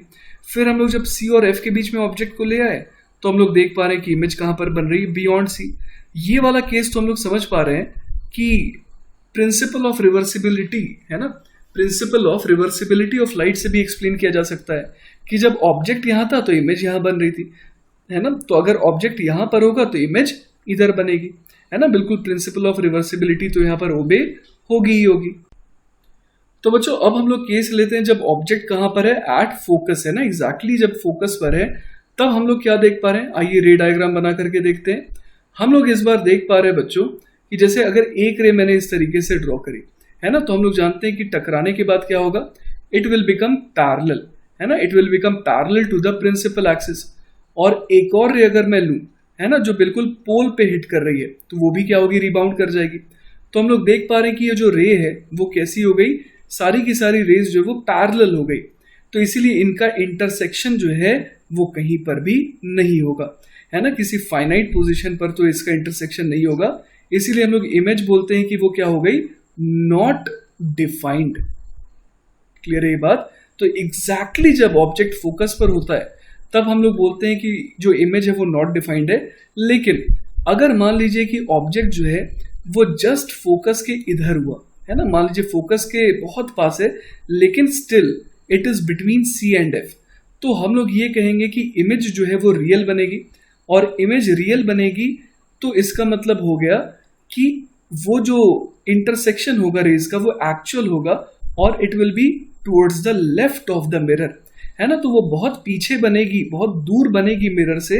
लेकिन हाँ ये जरूर है कि इमेज कैसी बनेगी, रियल बनेगी अगर ऑब्जेक्ट कहाँ हुआ, सी और एफ के बीच में हुआ और एफ के बहुत पास हुआ, है ना। तो उस केस में हम लोग कह सकते हैं। लेकिन एग्जैक्टली जब फोकस पर है ऑब्जेक्ट तब हम लोग कहेंगे कि इमेज इज नॉट डिफाइंड। इस बार मान लीजिए बच्चों कि जो ऑब्जेक्ट है वो फोकस और पोल के बीच में है, तो इस बार सोचते हैं कि इमेज जो है वो कैसी बनेगी। ठीक है, तो देखिए बच्चों यहाँ पर ऑब्जेक्ट से मैंने एक रे को निकाला, साथ ही साथ सेंटर ऑफ कर्वेचर को इस ए पॉइंट से, जहां पर जो पॉइंट ऑफ इंसिडेंस है वहां पर मैंने कनेक्ट करा दिया और ये एंगल ऑफ इंसिडेंस हो गया। और उतना ही एंगल बनाते हुए मैंने एंगल ऑफ रिफ्लेक्शन शो कर दिया और ये हो गया रिफ्लेक्टेड रे। एक और रे मैं दिखा सकता हूं जो सीधा पी को हिट करी और फिर रिबाउंड कर गई। तो हमारे पास फाइनली दो रेज तो आ गई ना। और ये दोनों रेज देखिए क्या हो रही है, रियल इंटरसेक्शन तो इनका नहीं हो सकता है क्योंकि ये दोनों डाइवर्ज कर रही है। तो अब हमें क्या देखना होगा, अब हमें ये देखना होगा कि क्या लग रहा है कि ये कहाँ से निकल रही थी ये रेज। ठीक है, तो देखिए बच्चों इन दोनों रेज को अगर मैं पीछे एक्सटेंड करूं तो मैं समझ पा रहा हूं कि ऐसा लग रहा है कि ये इस पॉइंट से ऐसा लग रहा है कि ये दोनों रेज निकल रही है ना। तो यहाँ पर कोई ऑब्जर्वर होगा तो उसे ऐसा लगेगा कि कोई इमेज यहाँ पर है ना। तो हम लोग ये कह सकते हैं कि इस बार क्या होगा जवाब, कि जो इमेज है वो कैसी होगी, इमेज जो है वो होगी वर्चुअल, है ना। और ऑब्वियस है कि वो बिहाइंड द मिरर फॉर्म होगी। तो बच्चों इस बार हम लोग क्या कह पा रहे हैं कि जब भी ऑब्जेक्ट फोकस और पोल के बीच में होगा, है ना, तो उस केस में इमेज कैसी बनेगी, वर्चुअल बनेगी। और हम लोगों को ये भी आइडिया लग रहा है कि अगर ऑब्जेक्ट फोकस के बहुत पास हुआ लेकिन still it is between focus and pole, तो उस केस में हम लोग कह सकते हैं कि image will be definitely virtual. और वो किधर बनेगी, वो बनेगी very very very away from the mirror, है ना। मिरर के पीछे बनेगी but very far away from the mirror बनेगी। ठीक है, तो बच्चों हमारे को क्या समझ में आया कि एग्जैक्टली जब ऑब्जेक्ट फोकस पर होता है तब हम लोग इमेज को कहेंगे कि वो नॉट डिफाइंड है। लेकिन अगर ऑब्जेक्ट जो है फोकस से थोड़ा पीछे होता है ना, मतलब कि C और F के बीच में कहीं पर लाई करता है लेकिन F के बहुत पास होता है, तो उस केस में इमेज जो है वो ऑलमोस्ट इन्फिनिटी पे बन रही है, लेकिन किस तरफ, वो बन रही है नेगेटिव इन्फिनिटी के तरफ। लेकिन अगर ऑब्जेक्ट जो है वो फोकस और पोल के बीच में होता है लेकिन still very close to focus, तो उस केस में इमेज बनेगी वर्चुअल। और हम लोग कहेंगे कि वो ऑलमोस्ट कहां पर बन रहा है, पॉजिटिव इन्फिनिटी के पास बन रहा है। क्लियर है ये बात। और साथ ही साथ एक और मजेदार चीज हम लोग यहाँ पर देख पा रहे हैं, और वो ये है कि जब ऑब्जेक्ट जो है ना, जब वो पोल के ऑलमोस्ट पास में रहेगा तब देखिए क्या हो जाएगा, हम लोग लिख सकते हैं 1/v प्लस 1/u बराबर 1/f। तो हम लोग देख पा रहे हैं कि जब ऑब्जेक्ट पोल के बहुत पास रहेगा, है ना, तो उस केस में हम लोग कह सकते हैं कि u जो है वो ऑलमोस्ट 0 रहेगा। तो उस केस में हम लोग समझ पा रहे हैं कि v को भी क्या होना पड़ेगा, ऑलमोस्ट 0 के बराबर, राइट। तभी तो ये इक्वेशन जो है वो सेटिस्फाई हो पाएगी। तो इसका मतलब क्या हो गया कि यहाँ पर, है ना, जब ये ऑब्जेक्ट बहुत पास है पोल के, तो उसको एक प्लेन मिरर की तरह बिहेव कर रहा है उसके लिए ये जो कॉनकेव मिरर है ना। और करना भी चाहिए क्योंकि जब ये बहुत पास है तो उसे तो ऐसा ही लगेगा ना कि यहाँ पर क्या है, एक प्लेन मिरर है ना, उसको इसका कर्वेचर जो है वो कुछ खास पता नहीं चलेगा। तो उस केस में हम लोग कह सकते हैं कि जो इमेज है वो कहाँ पर बनेगी, पोल के बहुत पास बनेगी। तो अगेन मैं आपको रिवाइज करा देता हूँ, वर्चुअल इमेज की जब हम लोग बात कर रहे हैं तो उसकी शुरुआत कब से होने लगती है, जब ऑब्जेक्ट फोकस के थोड़ा सा आगे जाता है। तो जैसे ही फोकस से थोड़ा सा भी आगे जाता है वो, तो इमेज बन जाती है पॉजिटिव इन्फिनिटी पर। फिर जैसे जैसे ऑब्जेक्ट पास आने लगता है पोल के, तो वैसे वैसे इमेज भी पोल के पास आने लगती है। ठीक है, तो बच्चों अगर हम लोग एक बार पूरा का पूरा रिवीजन कर ले, है ना, किस केस का, कॉनकेव मिरर का, है ना। तो अगर कॉनकेव मिरर का अगर हम लोग यहाँ पर छोटा सा रिवीजन करें तो हम लोग क्या क्या देख सकते हैं। हम लोग देख सकते हैं कि सबसे पहले ऑब्जेक्ट जो है वो कहाँ पर हम लोगों ने रखा था, इन्फिनिटी पर, है ना। तो ऑब्जेक्ट अगर इन्फिनिटी पर था तो उस केस में इमेज जो है वो फोकस पर बन रही थी। उसके बाद हम लोगों ने क्या करा, उसके बाद हम लोग ऑब्जेक्ट को और पास लाए, है ना, इस तरीके से। तो जब ऑब्जेक्ट यहाँ पर आया तब हम लोगों ने क्या देखा, तब हम लोगों ने ये देखा कि जो इमेज है वो फोकस से शिफ्ट होकर के इधर आ गई। उसके बाद जब हम लोगों ने ऑब्जेक्ट को कहाँ पर ले गए, हम लोग शिफ्ट करके सी पर ले आए, तो हम लोगों ने देखा कि इमेज जो है वो वापस से और ज्यादा शिफ्ट होकर के सी पर आ गई। उसके बाद हम लोगों ने क्या करा, उसके बाद हम लोगों ने ऑब्जेक्ट को सी से एफ की तरफ खींचा। तो उस केस में हमने क्या देखा कि इमेज जो है वो टुवर्ड्स लेफ्ट खिसक गई, इधर आ गई। और जब हम लोगों ने ऑब्जेक्ट को क्या किया, और भी ज्यादा इधर खींचा, है ना, फोकस के बहुत पास ले गए, तब हम लोग फिर से देखें कि इमेज जो है वो इन्फिनिटी की तरफ भागने लगी। क्लियर है ये बात। तो बच्चों हम लोग ये चीज देख पा रहे हैं कि जो ऑब्जेक्ट है वो जैसे जैसे नेगेटिव इन्फिनिटी से कहां पर आया, नेगेटिव इन्फिनिटी से फोकस के बहुत पास तक आया, है ना। मतलब कि ये जो ऑब्जेक्ट है उसने कितना डिस्टेंस कवर कर लिया, ऑलमोस्ट इनफाइनाइट।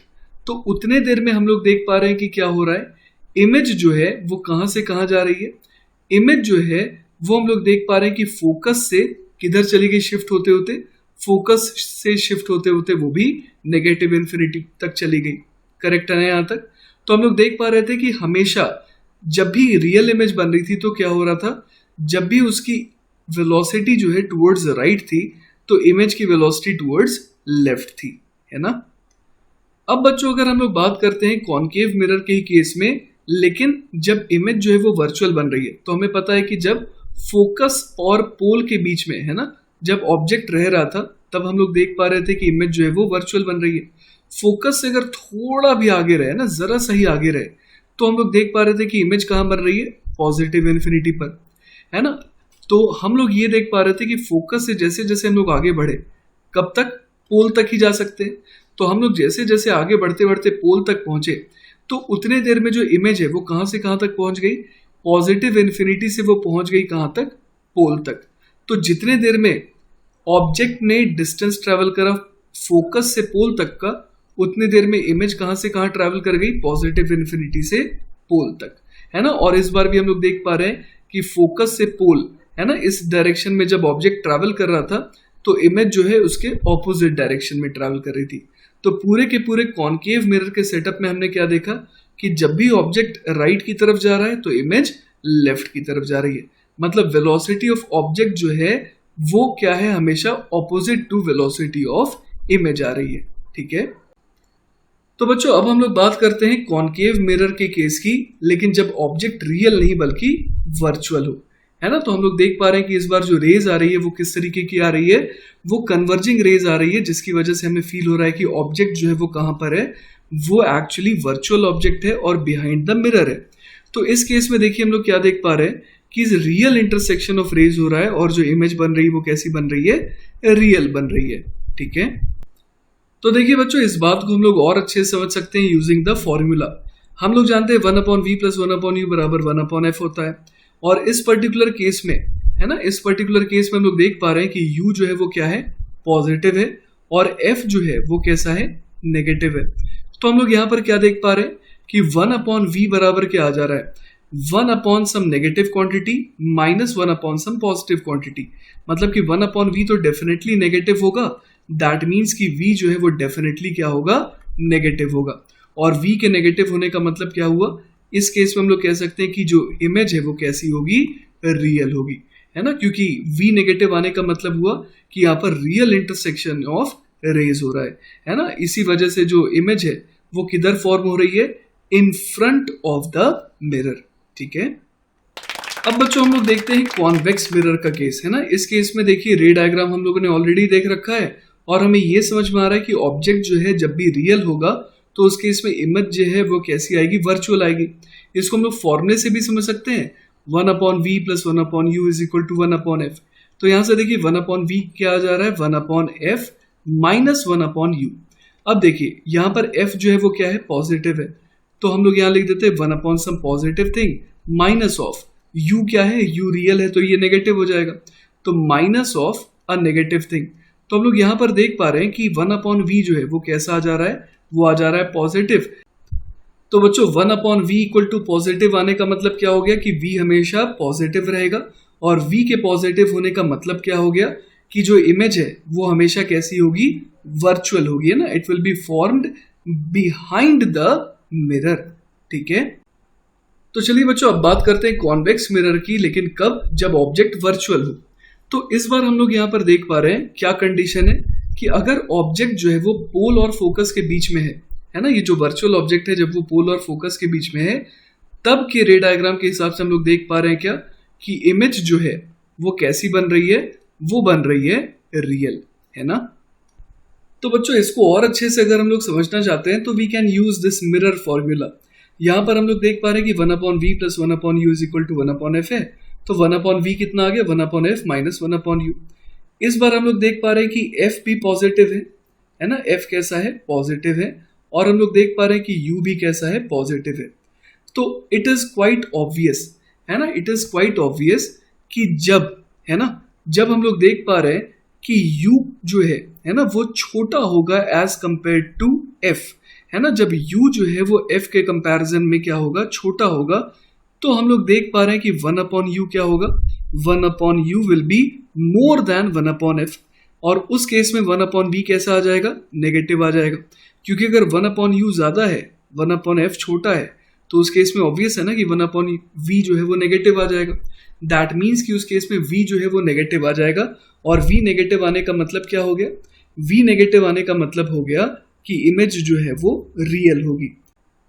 तो बच्चों इस केस में ना हमारे को एक और बहुत इंपॉर्टेंट रिजल्ट मिलने वाला है, और वो क्या है आइए देखते हैं। हम लोगों ने देखा कि 1/v बराबर क्या आ रहा था, 1/f माइनस 1/u, है ना, ये आ रहा था, और इस पर्टिकुलर केस में जो है v की वैल्यू नेगेटिव आ रही थी। लेकिन अगर मान लीजिए कि f is equal to u हो जाए, तो उस केस में हम लोग देख पा रहे हैं कि 1/v क्या आ रहा है, 0 आ रहा है, तो इसका मतलब v जो है उस केस में क्या हो जाएगा, v will be not defined, ठीक है। लेकिन अब आप सोचिए कि अगर if 1/f is greater than 1/u, है ना, 1/f जो है वो क्या हो जाए, 1/u के कंपैरिजन में बड़ा हो जाए, है ना, u अभी भी पॉजिटिव है, f अभी भी पॉजिटिव है, लेकिन 1/f जो है वो क्या आ जाए, 1/u से बड़ा आ जाए, तो उस केस में हम लोग क्या देख पा रहे हैं कि 1/v कैसा आ जाएगा, 1/v जो है बच्चों वो आ जाएगा पॉजिटिव, मतलब v कैसा आ जाएगा, पॉजिटिव आ जाएगा। तो v के पॉजिटिव आने का मतलब क्या हुआ, v के पॉजिटिव आने का मतलब हो गया कि जो इमेज है ना, वो कैसी बन जाएगी, वो बन जाएगी वर्चुअल। इसका मतलब एक और बहुत इंपॉर्टेंट केस हम लोगों ने देखा कि इफ ऑब्जेक्ट, है ना, कौन सा ऑब्जेक्ट, वर्चुअल ऑब्जेक्ट, है ना, जो वर्चुअल ऑब्जेक्ट है वो कहां पर हो, इज बिटवीन, है ना, कहां से कहां तक, अगर बोल दें कि जो वर्चुअल ऑब्जेक्ट है it is between focus and positive infinity, है ना, तो उस केस में हम लोग क्या बोल देंगे कि जो इमेज है ना, वो कैसी आ रही है, इमेज जो है वो फिर से आ रही है वर्चुअल। क्लियर है ये बात।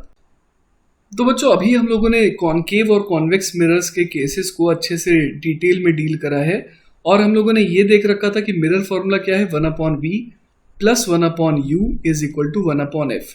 ये इक्वेशन जैसा कि आप देख पा रहे हैं किसे रिजेंबल कर रहा है, 1/y plus 1/x is equal to constant को, है ना, और अगर ऐसी इक्वेशन आती है तो इसका ग्राफ जो है ना वो बन जाता है रेक्टेंगुलर, है ना, रेक्टेंगुलर हाइपरबोला। क्लियर है ये बात। तो इसीलिए जो ग्राफ यहां पर बना है किसके बीच का, v as a function of u का, तो वो कैसा आ रहा है, रेक्टेंगुलर हाइपरबोला आ रहा है, ठीक है। तो बच्चों अब हम लोग इस कंडीशन में आ गए कि इस ग्राफ को अच्छे से एनालाइज कर पाए। जैसे कि यहाँ पर ओरिजिन है ना, सबसे पहले कॉनकेव मिरर का ग्राफ देखते हैं, ये रहा ओरिजिन, और u जो है ना, u जो है वो नेगेटिव होगा अगर मैं लेफ्ट साइड में देखूं तो, ठीक है। तो अगर मैं लेफ्ट साइड में देखूं तो जब u की वैल्यू नेगेटिव इन्फिनिटी को टेंड कर रही है तो उस केस में हम लोग जानते हैं कि इमेज कहाँ बनेगी, image will be formed at the focus. तो देखिए यहाँ पर v का कोऑर्डिनेट क्या आ रहा है, v का कोऑर्डिनेट आ रहा है प्लस f, है ना, और खैर हमें पता है कि f जो है कॉनकेव मिरर के केस में कैसा होता है, नेगेटिव होता है। तो हम लोग यहाँ पर देख पा रहे हैं कि जो v है उसकी वैल्यू f आ रही है, और आनी भी चाहिए थी, 1/v plus 1/u is equal to 1/f होता है। तो अगर u जो है ना, वो माइनस इन्फिनिटी हो गया, मतलब 1/u 0 हो गया, तो उस केस में 1/v बराबर 1/f, मतलब v बराबर f तो आना ही था, ठीक है। तो ये तो हम लोग बात कर ली एकदम एक्सट्रीम की, है ना, कि यहाँ पर क्यों इस तरीके का ग्राफ आ रहा है। अब जैसे जैसे हम लोग देख पा रहे हैं कि u की वैल्यू जो है ना, वो कम नेगेटिव होती जा रही है, और वो किसको अप्रोच कर रही है, वो फोकस को अप्रोच कर रही है। एक्चुअली जब u किसे अप्रोच कर रहा है, f को अप्रोच कर रहा है, और जस्ट हम लोग कहें कि फोकस से थोड़ा सा पीछे है ना, मतलब कि वो अभी भी c और f के बीच में है लेकिन फोकस के काफी पास है। तो उस केस में हम लोगों ने देखा था कि इमेज जो है वो रियल बनेगी, और साथ ही साथ v कैसा आएगा, नेगेटिव इन्फिनिटी। तो देखिए यहाँ पर ये शो कर रहा है ग्राफ उसे, और उसके बाद जैसे ही वो फोकस और पोल के बीच में आती है लेकिन फोकस से जस्ट आगे रहती है, तो उस केस में हम लोग समझ पा रहे हैं बच्चों की क्या हो जाएगा, उस केस में जो है ना, v जो है वो क्या हो जाएगा, पॉजिटिव इन्फिनिटी को पहुंच जाएगा, और उसके बाद क्या होगा, जैसे जैसे हमारा जो ऑब्जेक्ट है वो पोल की तरफ पहुंचेगा, मतलब ओरिजिन की तरफ पहुंचेगा, वैसे वैसे इमेज जो है वो भी किसकी तरफ पहुंचेगी, ओ की तरफ, मतलब कि पोल की तरफ पहुंचेगी। और ये वाला जो हिस्सा है ना, ये बेसिकली क्या बता रहा है, ये हमारे को बता रहा है वर्चुअल वर्चुअल ऑब्जेक्ट का केस। क्लियर है ये बात? तो वर्चुअल ऑब्जेक्ट का केस हम लोगों ने देख लिया था अभी अभी। उसमें हम लोगों ने क्या पाया था? उसमें हम लोगों ने ये देखा था कि चाहे यू की वैल्यू कुछ भी हो, है ना, बस पॉजिटिव होनी चाहिए, तो इमेज जो है वो कैसी बनेगी? इमेज जो है वो बनेगी बिल्कुल रियल, है ना। तो इसीलिए v जो है यहाँ पर कैसा है? इस पूरे रीजन में v जो है वो नेगेटिव है। इसके अलावा बच्चों जब u जो है ना, पॉजिटिव u जो है वो टेंडिंग टू इन्फिनिटी हो जाएगा, तो अगेन हम लोग समझ पा रहे हैं कि ये कौन सा केस हो गया? ये पैरेलल रेज का केस हो गया, है ना। तो जब ये ऑलमोस्ट पैरेलल हो जाएंगी तो हम लोग कहेंगे कि जो इमेज है वो कहाँ पर फॉर्म होगी? फोकस पे फॉर्म होगी। तो इसीलिए ग्राफ जो है इसका कुछ इस तरीके का आ रहा है, ठीक है। तो बच्चों अब अगर हम लोग बात करें कॉन्वेक्स मिरर की, है ना, तो उस केस में देखिए यहाँ पर ओरिजिन है, ये रहा ओरिजिन हमारा। अब हम लोग यहाँ पर जानते हैं कि जब भी, है ना, जब भी जो है ऑब्जेक्ट जो है वो रियल रहेगा तो उस केस में इमेज कैसी आएगी? वर्चुअल आएगी। तो इसीलिए देखिए जब भी u जो है वो नेगेटिव है तो उस केस में हम लोग देख पा रहे हैं कि v जो है वो कैसा आ रहा है? v जो है आप देखिए पॉजिटिव आ रहा है ना। और हम लोग देख पा रहे हैं यहाँ पर कि जब u की वैल्यू नेगेटिव इन्फिनिटी हो रही है ना, तो v की वैल्यू क्या आ रही है? फोकस आ रही है। और जैसे जैसे हम लोग पोल की तरफ बढ़ रहे हैं वैसे वैसे इमेज भी जो है वो कहाँ पहुंच रहा है? पोल की तरफ आ रहा है। और जस्ट हम लोग समझ पा रहे हैं कि जब ऑब्जेक्ट जो है एकदम पोल के करीब होगा तो हम लोग समझ पा रहे हैं कि इमेज भी एकदम ये जो पोल है उसके करीब आ जाएगी। अब देखिए जैसा कि हम लोग जानते हैं और हमने पढ़ा भी था कि यहाँ पर वर्चुअल ऑब्जेक्ट के केस में दो केस बनते हैं। एक बार वो जब ऑब्जेक्ट कहाँ पर हो? पोल और फोकस के बीच में हो, है ना। उस केस में हम लोग देख पा रहे हैं कि क्या हो रहा था? उस केस में हम लोग देख पा रहे थे कि सबसे पहले, है ना, सबसे पहले तो इमेज जो है वो कहाँ बन रही थी? पोल के बहुत पास बन रही थी। उसके बाद जैसे जैसे हम लोग जो है ऑब्जेक्ट को कहाँ लेते गए? वर्चुअल ऑब्जेक्ट को हम लोग फोकस के पास लाते गए, वैसे वैसे हम लोग देख पा रहे थे कि v जो है वो क्या होता जा रहा है? v जो है वो ज़्यादा नेगेटिव होता जा रहा है। और जब वो फोकस के बहुत पास आ जाएगा तब v कैसा हो जाएगा? नेगेटिव इन्फिनिटी जैसा। और बच्चों इस बात को हम लोग इक्वेशन से भी देख सकते हैं कि 1/v plus 1/u is equal to 1/f, है ना। तो जब हम लोग देख पा रहे हैं कि u की वैल्यू ऑलमोस्ट किसके बराबर हो जाएगी? f के बराबर हो जाएगी, तो 1/v ऑलमोस्ट टेंडिंग टू 0 हो जाएगा। और उस केस में v को कैसा होना पड़ेगा? नेगेटिव इन्फिनिटी जैसा, ठीक है। अब देखिए जरा, जब हम लोग बात कर रहे हैं किस रीजन की, कि जब वर्चुअल ऑब्जेक्ट जो है वो बियॉन्ड फोकस है ना, मतलब फोकस और पॉजिटिव इन्फिनिटी के बीच में है। तो देखिए बच्चों उस केस में क्या हो जाएगा? जब ऑब्जेक्ट कहाँ पर हो? वर्चुअल ऑब्जेक्ट जो है वो फोकस और पॉजिटिव इन्फिनिटी के बीच में होगा। तब हम लोग देख पा रहे हैं बच्चों कि क्या होने वाला है? इस बार v जो है वो आएगा पॉजिटिव। और v के पॉजिटिव आने का मतलब क्या हो गया? v के पॉजिटिव आने का मतलब हो गया कि जो इमेज है ना, वो कैसी बन रही है? वर्चुअल बन रही है ना। ऑलमोस्ट अगर f के पास रखेंगे तब तो हमें पता है कि इमेज कैसी बनेगी? वो बनेगी बिल्कुल इन्फिनिटी पर। लेकिन जैसे जैसे, है ना, जैसे जैसे हम लोग ऑब्जेक्ट को कहाँ लेते जा रहे हैं? ऑब्जेक्ट को जैसे जैसे हम लोग और दूर लेते जा रहे हैं वैसे वैसे हम लोग देख पा रहे हैं कि जो इमेज है वो कहाँ बनती जा रही है? वो फोकस के पास बनती जा रही है ना। और बच्चों इस बात को हम लोग इक्वेशन से भी देख सकते हैं कि जब u जो है ना, वो पॉजिटिव इन्फिनिटी को टेंड कर रहा है तो ये वाला टर्म ऑलमोस्ट 0 हो जाएगा। तो उस केस में v जो है वो किसको अप्रोच कर रहा है? v जो है वो f को अप्रोच कर रहा है। और वही चीज हम लोग यहाँ पर देख भी पा रहे हैं, ठीक है।